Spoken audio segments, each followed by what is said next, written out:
Everyone, welcome back to our channel Success Adda for you. आज हम आपके लिए क्लास 11th केमिस्ट्री की पहला लेक्चर जो है वो लेकर आए हैं, जो कि है some basic concept of chemistry, जो कि आपके रसायन विज्ञान में पहला चैप्टर है।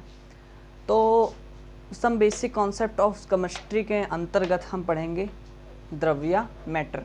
क्लासिफिकेशन ऑफ मैटर का आज हम अध्ययन करेंगे, पूरा 0 to हीरो लेवल एकदम। तो द्रव का क्लासिफिकेशन करने से पहले हमें ये क्लियर होना ज़रूरी है कि द्रव होते क्या हैं, कैसे हम पहचानेंगे कि कोई चीज़ द्रव है। तो ब्रह्मांड में कोई भी वह वस्तु जिसका कुछ आयतन हो तथा जिसका कुछ द्रव्यमान हो तथा जो स्थान घेरती हो, वह द्रव्य कहलाती है। इसे हम अपनी पांचों ज्ञानेंद्रियों में से किसी न किसी एक ज्ञानेंद्रिय द्वारा महसूस कर सकते हैं। तो ये होते हैं आपके द्रव। द्रव्य का वर्गीकरण हम दो प्रकार से करते हैं। पहला होता है आपका भौतिक वर्गीकरण और दूसरा होता है रासायनिक वर्गीकरण। भौतिक वर्गीकरण को इंग्लिश में फिजिकल क्लासिफिकेशन कहते हैं और रासायनिक वर्गीकरण को इंग्लिश में केमिकल क्लासिफिकेशन कहा जाता है। अब देखिए, भौतिक वर्गीकरण के अंदर हम द्रव्य का विभाजन तीन प्रकार से करते हैं। पहला होता है आपका ठोस, दूसरा है आपका द्रव, तीसरा है गैस। ठोस को इंग्लिश में सॉलिड, द्रव को इंग्लिश में लिक्विड और गैस को इंग्लिश में गैस कहते हैं। ये तो हो गया आपका द्रव का भौतिक वर्गीकरण हो गया। अब हम आते हैं द्रव के रासायनिक वर्गीकरण पे। द्रव्य का रासायनिक वर्गीकरण हम दो आधार पे करते हैं। पहला है आपका शुद्ध पदार्थ। क्या है? शुद्ध पदार्थ। शुद्ध पदार्थ को इंग्लिश में प्योर सब्सटेंस कहते हैं, प्योर सब्सटेंस। और दूसरा है इसमें मिक्सचर, जिसको इंग्लिश में क्या कहते हैं? मिश्रण, जिसको इंग्लिश में मिक्सचर कहते हैं। अब देखिए, शुद्ध पदार्थ का जो वर्गीकरण है वो हम, अब देखिए, रासायनिक वर्गीकरण में हमने दो प्रकार का किया इसका, देखो, शुद्ध पदार्थ और मिश्रण।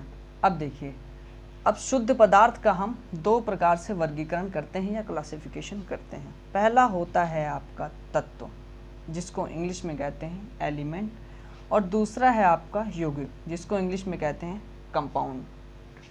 Now clear? अब देखो, अब आते हैं मिश्रण पे। मिश्रण का भी हम विभाजन दो प्रकार से करते हैं।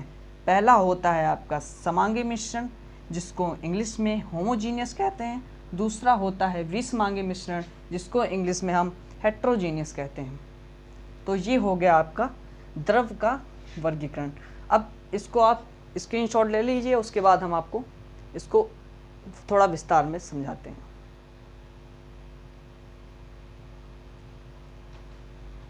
चलिए, आई होप आप सभी ने स्क्रीनशॉट ले लिया होगा। अब आते हैं हम द्रव। देखिए, द्रव की हमने परिभाषा बताई कि ब्रह्मांड में कोई भी वह वस्तु जिसका कुछ द्रव्यमान हो, कुछ स्थान घेरती हो तथा जिसे हम अपनी पांचों ज्ञान इंद्रियों में से किसी न किसी से अनुभव कर सकते हैं, वो द्रव कहलाता है। और हमने द्रव का वर्गीकरण दो प्रकार से किया था। पहला था भौतिक वर्गीकरण, फिजिकल क्लासिफिकेशन, दूसरा था रासायनिक वर्गीकरण या केमिकल क्लासिफिकेशन। अब आइए देख लेते हैं, एक एक को करके हम आसानी से समझते हैं ये क्या होते हैं। देखिए, भौतिक वर्गीकरण में हमने इनका तीन प्रकार से किया था, ठोस, द्रव और गैस। आइए जानते हैं कि ठोस क्या होते हैं। ठोस वह द्रव्य जिनका आकार व आयतन दोनों निश्चित होता है। वे द्रव्य जिनका आकार एवं आयतन दोनों निश्चित होता है, वह द्रव्य कहलाते हैं। अब देखिए, द्रव्य की क्या एक यूनिक क्वालिटी है। मान लीजिए ये कोई आपका ठोस है, तो ठोस में जो कण होते हैं वो अत्यंत ही पास होते हैं, बहुत ही पास होते हैं। किनके कण? ठोस के कण बहुत ही पास होते हैं, इसलिए इनके मध्य अंतरा अणु आकर्षण बल, इंटर मॉलिक्यूलर फोर्स जो होता है, इंटर अट्रैक्शन मॉलिक्यूलर फोर्स, ठीक है। अट्रैक्शन मॉलिक्यूलर फोर्स जो होता है इसमें बहुत ही प्रबल होता है, जिससे जटिलता से एक दूसरे से बंधे रहते हैं। मान लीजिए एक कण ये है, एक कण ये है, ये बहुत ही पास पास है, इनके मध्य जो बल कार्य करता है वो अंतरह अणु आकर्षण बल होता है, या इंटरमॉलिक्यूलर अट्रैक्शन फोर्स भी जिसको हम कहते हैं।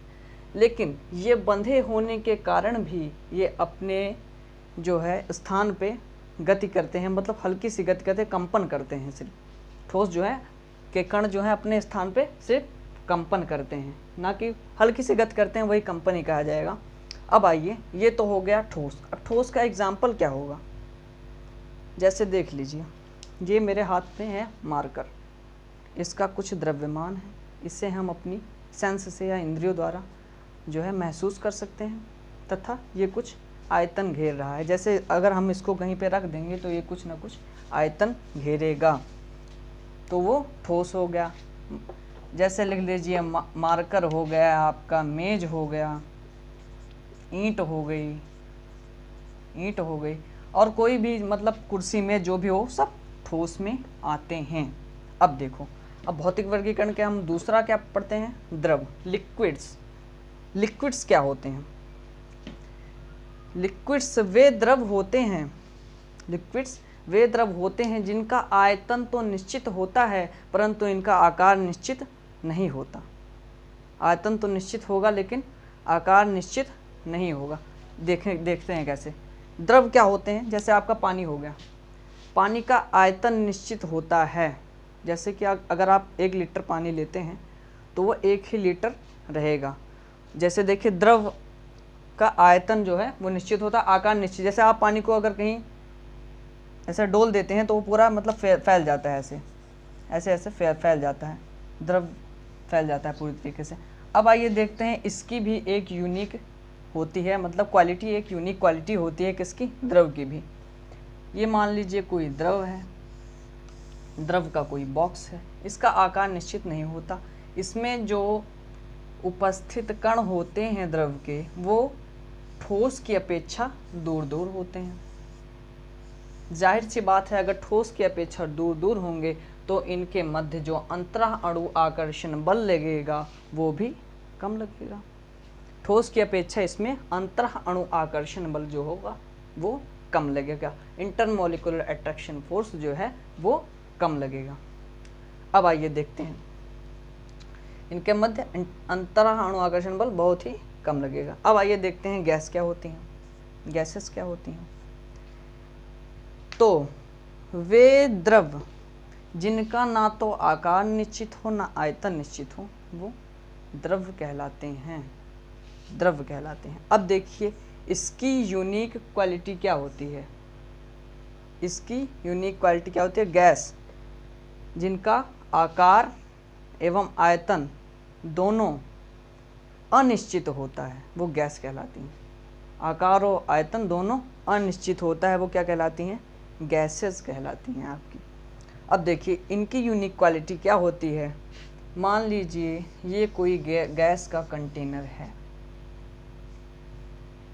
अब देखिए, अगर आप किसी गैस को इतने बड़े पात्र में बंद करके रखते हैं तो वो इतने में ही रहता है, अगर आप उसको खोल देते हैं तो वो पूरे कमरे में फैल जाती है। तो इससे ये पता लगता है कि उसका आयतन जो है वो निश्चित नहीं है, आकार तो वैसे ही निश्चित नहीं होगा, क्योंकि इसके जो कण होते हैं ये जिगजैग मोशन में होते हैं। जैसे मान लीजिए इनके कण आवारा होते हैं, इधर उधर मोशन करते रहते हैं, इनके मध्य अंतरह अणु आकर्षण बल जो होता है वो ना के बराबर कार्य करता है। क्लियर। अब देखिए, ये आपका वर्गीकरण, भौतिक वर्गीकरण हो गया द्रव के अंतर्गत, ठोस, द्रव और गैसों का, तीनों का वर्गीकरण हो गया। अब इन तीनों के अलावा 2 स्टेजेस और होती हैं, 2 स्टेजेस और होती हैं, जिसको पहले को कहते हैं हम, इसको मतलब इसके अंतर्गत इतने ही, लेकिन ये हम एक्स्ट्रा बता रहे हैं। एक होती है प्लाज्मा और दूसरी होती है पोस्ट आइंस्टीन कंडेंसेट।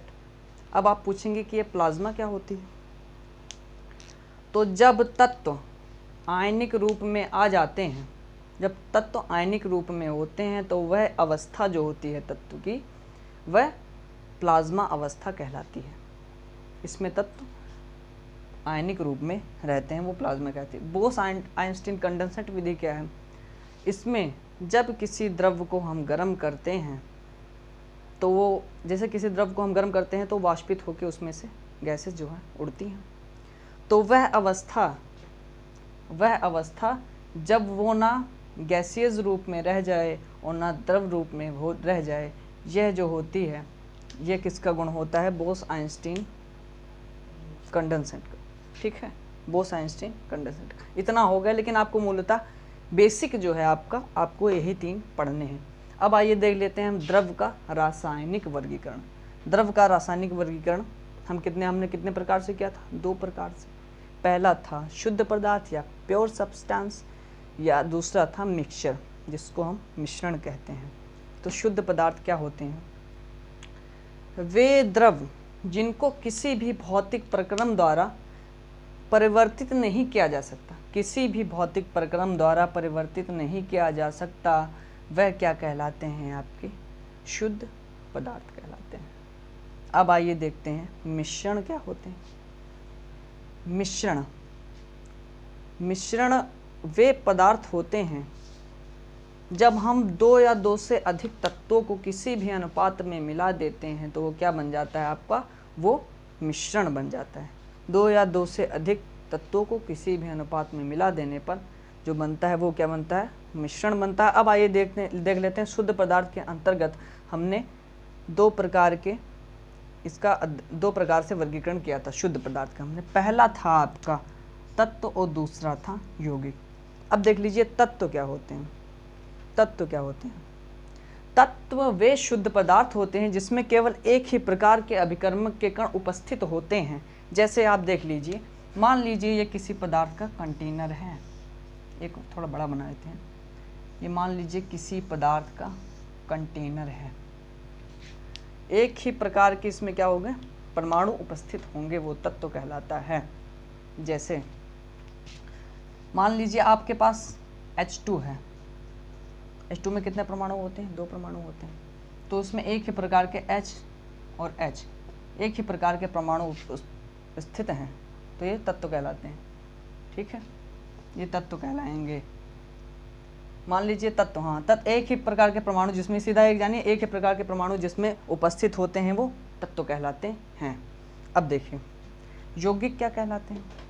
अब 2 या 2 से अधिक तत्वों को एक निश्चित अनुपात में मिलाया जाता है तो वो यौगिक कहलाते हैं। 2 या 2 से अधिक तत्वों को जब एक निश्चित अनुपात में मिलाया जाता है तो वे यौगिक कहलाते हैं। अब ये आपका होगा शुद्ध पदार्थ के अंतर्गत हमने इनका वर्गीकरण कर लिया। अब देखिए मिश्रण का हमने वर्गीकरण 2 प्रकार से किया था।